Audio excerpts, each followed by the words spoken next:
What's up, y'all? Hi! It's a nice day. It's a little bit overcast, you can see, but every day in Austin, Texas is a beautiful day.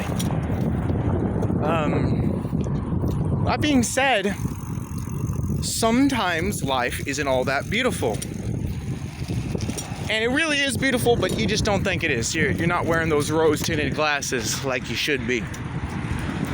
Here's a story. There once was a man. This man thought that the whole world was covered in dog shit. He was like, this sucks. The whole world's covered in dog shit. I'm never going anywhere because it all stinks. You know, KMS, basically. And then this dude is walking down the street, despite it being covered in dog shit, which I think is the hope in the story, but he's walking down the street, and this guy's like, hey, you got some dog shit on your shoe.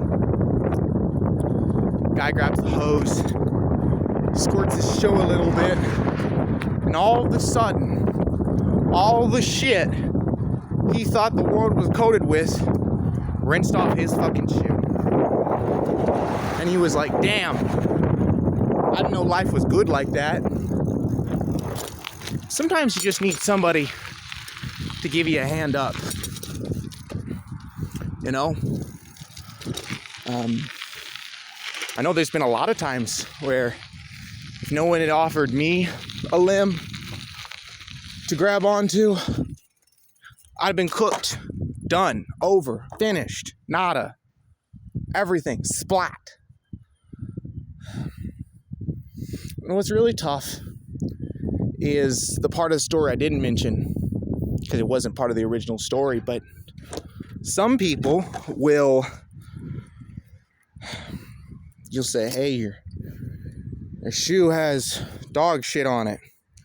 And before you can spritz it, they say, nah, man, don't get me wet, man. It's the last thing I fucking need with all this shit. And, you know, they die smelling the shit. I mean, it's not like the shit isn't real. It's just the fact that it's not coated on everything. And it's probably your perception and your fault that you're miserable. Nobody wants to say that. Like, it's your fault. That ass.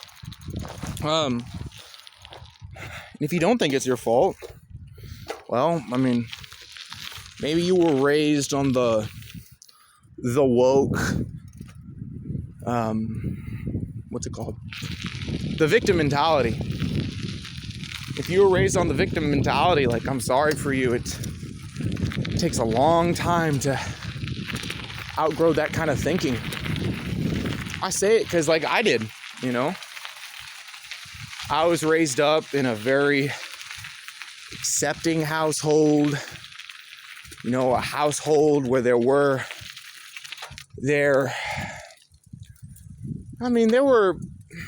consequences for mistakes, but nothing, I'm not going to say severe, but nothing influential enough, right?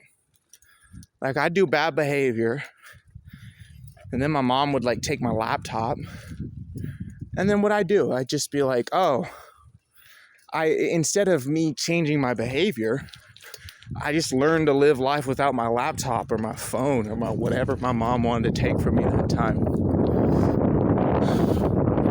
And so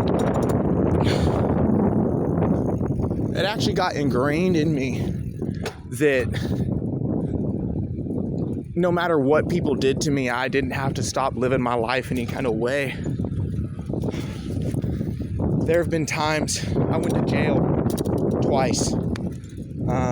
Neither of them for very long periods of time, because the crimes I committed weren't immensely atrocious, and I had legal help and privilege and all sorts of things. But there have been times in my life where that mentality I was talking about earlier has ran so deep that I've considered, like, going back to jail just because I wanted to do something. Like, I know the outcome. I know what facilitates what. And